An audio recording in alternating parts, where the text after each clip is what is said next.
Alright, ladies and gentlemen, it's me, your boy, the man, NJ2TheCity, back at it once again for another video. The video that I had just recently uploaded was titled Rapper, Singer, Songwriter, NJ2TheCity. That's me, baby. Describing my songwriting process.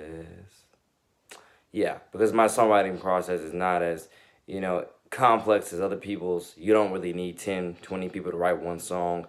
I could write hooks and choruses, but I'm too detailed with the bars to care about anything else. Now, that really is the truest fact, at least about my songwriting. I can write books. I can write hooks. I can write books too. Books, hooks, and what's it called? And choruses. I can write these things. I just don't care enough to always care. I don't care enough to always do that. I care enough to just, I literally care to just stick with straight up bars all the time. Like, I mean, I make up, if I do ever sing choruses or hooks, I really don't generally write hooks and choruses into the song. I usually just make them up as I am rapping, freestyling, singing. That's how it goes. Other than that, I'm just straight up bars, straight up telling my story, straight up, doing what I do with finishing these tracks and getting them out to the masses. The God first, learn, build, and grow through everything. So one of the top things I want people to understand that again, fashion designer. That's me, your boy, the man. Design t-shirts and sweaters and stuff like that. Everything on these t-shirts and sweaters are directly inspired by the music. So that's my way of, up until I get on iTunes and whatever else, my way of getting paid off the music. A way to get paid off the music without directly being paid off the music, because everything on the shirts and sweaters are directly inspired by the music. Like I said, I got a lot of things, ladies and gentlemen. Like I said before, I write in my sleep, I record in my sleep, and it's not hard. It's not rocket science. It's very much one of the God first easiest processes, at least for someone like myself, you'll ever go through. I love music. I love writing. I love recording. I love, putting ideas and pieces of the puzzle together and completing projects. I love, singing awareness or really making awareness, bringing awareness through my music, bringing folks together through the music, and just God first, living a lit life with Christ through the music. And, like I said, we live in 2020 now. I can assure you that with 2020 here, a lot of people have a lot of different guesses. A lot of people have a lot of different initiatives, and I can assure you that. Again, I live, or should I say, I go from cross town every other day, if not every other week, really, from Jacksonville to Ponte Vedra. Grew up in Jacksonville predominantly, and born and raised there. And I'm not playing with you when I say that it does not make me happy to know that my city not only struggles with gun violence, but struggles with crime, period. I'm over here getting the updates on my phone where it says, on the south side, people are, breaking in people's cars looking for, guns and I guess jewelry and expensive items and stuff like that. And I just can't help but think to myself, that's a shame and a disgrace. And one of the top reasons why it's a shame and a disgrace, because Southside is very much near UNF campus. And what that means is, ladies and gentlemen, especially when I'm over there at the sporting events for UNF, supporting my friends and, again, getting involved in community and, growing faith and family, I want people to understand this. I really do not understand what in God's name has to happen for people in 2020 to wake up out of their own bubbles and learn who God and Christ is. Because I'm not joking. I mean, my big plan to, if you were to ask me, cure violence has, it would shock a lot of people, honestly, but it's God first, it's the plan to make us the purest, cleanest that we possibly can get. I do believe our prison system is overall already overpopulated. I do not believe everybody in prison is in prison because they absolutely, had to be or needed to be, or, we're actually violent, or whatever the case might be. I think a lot of people, from the cases that I've heard about, a lot of people who are in jail for literally just having a couple grams of this or whatever the case might be. And it's, there's many ways to skin a cat, and there's many ways to get in trouble, and there's many ways to get put behind bars. But regardless whether it's, violent offenses or not, I do think a lot of people in jail have, you got a lot of people in jail that they've served their sentence, and trust me, I do believe, I put it on my soul. A lot of people, they're absolutely, and again, Jesus Christ salvation on that, put it on my Jesus reservation. So a lot of people out there, I'm not joking with you. I think they're ready to come back and contribute to society and rebuild their communities from the ground up. I think a lot of people who are in jail are definitely ready to do that. They're ready to come back home and rebuild their communities from the ground up, and because I really do think we need to ask ourselves, with the crime that's going on in several different cities, several different states across our nation, we need to ask ourselves, do we really have the right people in jail or not? Because I can definitely assure you, I definitely think we have a portion of the right people in jail, but we also have a portion of the wrong people in jail, honestly. And I think, because again, it's very, you got to realize this, and you shouldn't have to go to jail for your own self to realize this. Not everybody that's in jail needs to be in jail. Not everybody who is in jail even did anything truly wrong to be in jail. Some people are in jail because they were just at the wrong place at the wrong time, not even doing the wrong thing. You're just in the wrong place at the wrong time, and they got framed and whatever else, I mean, and that's just, partially what it is. I'm very disgusted and disturbed by that. But indeed, hearing about the violence in my city, my home city, Jacksonville, Florida, because again, I wish I could go over to other parts of the country like Baltimore, like Chicago, New Jersey, or wherever else. And I would love to go over there and, and again, grow faith, grow family, grow community by helping heal those communities from the ground up and seeing what I can do to God first, get involved through the music, through the ministry, and through the mentorship. But at the same time, I feel like, similar to pick back on to pick up Trump's phrase of America first, I think to myself, how can I worry about other cities and other states when I got problems in my own backyard in Jacksonville, my home city, the largest city by square mile in this entire blessing get the United States of America. And I do look at that very much so as, God bless the group titled Cure Violence that's in Jacksonville working in certain areas. But I'm definitely going to say that I'm going to do my own, works and projects and initiatives in 2020 to do my own Cure Violence, or I want to say Cure Violence campaign, to do my own little Cure Violence campaign.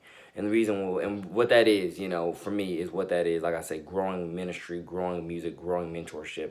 Because I'm not joking, when you have not only the largest city in the entire state, but when you have, not just the entire state, largest city by square mile in the entire country, and so on and so on, and you have all these churches here and there. I want people to understand we got all these churches. That's a problem to have all these churches and crime is still through the roof, gun violence is still through the roof, or whatever metric it's on. And so on. And that's exactly what I'm trying to explain there, people. We got to do something different, something more, something better. It's evident that just because it's a new year does not mean people are going to, stop committing crimes. One of the top biggest problems that I have in today's society, that just because it's a new year does not mean people are going to change their ways. I mean, of course, I love the commercials here and there where people are definitely talking about, new year, new you, get in shape, eat better, do whatever. But obviously, just because it's a new year doesn't mean anybody, it doesn't mean like the crooks and the criminals and so on are gonna change their ways. I think for them, it's more so new year, new crime, if not new year, more crime. And the reason why is because, obviously, look at the news. These people are not slowing down. They're not stopping. They're not vacationing. If anything, they're continuously, ramping up production with more crimes, more criminals, more, more negative recruiting, more just everything that just tears up our communities day in and day out. And these people have no remorse about what they're doing whatsoever, and so on. And like I said, God bless everybody on getting healed with Christ, because like I said, I'm making a lot of music for that exact reason. I want people to get healed with Christ. I want people to just stop it, literally stop it, because one of the top things I fear within our society today is, 2020 is, I think, a golden year for a lot of us. And what that means is it's a golden year to decide whose side are you on. Are you on the side of the, Heavenly Father to once again help rebuild your communities from the ground up, or you're just going to keep on destroying them and then keep blaming anybody else but yourself, and so on. But the thing is, I definitely have my own initiatives to help cure violence around Jacksonville and around other parts of the community. But definitely Jackson was number one for me, because again, that's from where I'm from. And like I say, how could I focus on other cities and other states to an extent? And I mean, to an extent, when I got a lot of, when I got violence right here in my own backyard. So yeah, God bless the group titled Cure Violence that's in Jacksonville.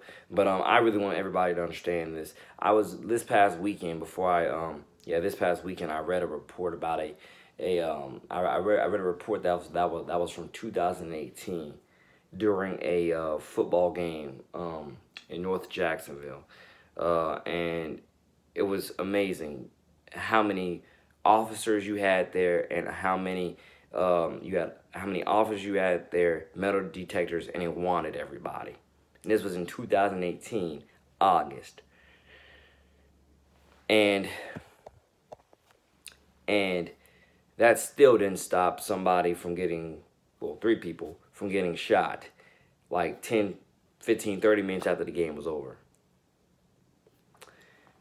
I mean, I don't know if it's the right context or not, but that doesn't make sense. You have 50 plus cops at this football game. Everybody's getting wanted. You got metal detectors.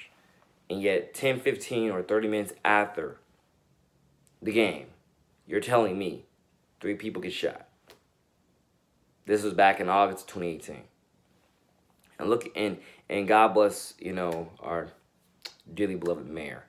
God bless him. But I never forget reading another report where he said, I'm a fan of you, Lenny Curry. I'm a fan of you. But it's amazing how I read this other report that said he vowed to work with, police and communities to help, cure violence. And it's amazing. That was literally that was around the same time, the second half of 2018, the same time where I started becoming more politically conscious of what was happening in my own backyard of Jacksonville. And I'm not joking. You'd be amazed how many shootings we had in late 2018. We had like a shooting, if not every day. We had multiple shootings like every single day. And then he brought Cure Violence in sometime pretty much last summer. Ladies and gentlemen, we still got violence. We still got gun deaths. We still got it. And I'm not saying that Cure Violence is not doing a good job. I believe you're doing a phenomenal, exceptional job whenever you were to see this and hear this. But I'm telling you, especially knowing the facts of we're the largest city by square mile in this entire country, we got to do more.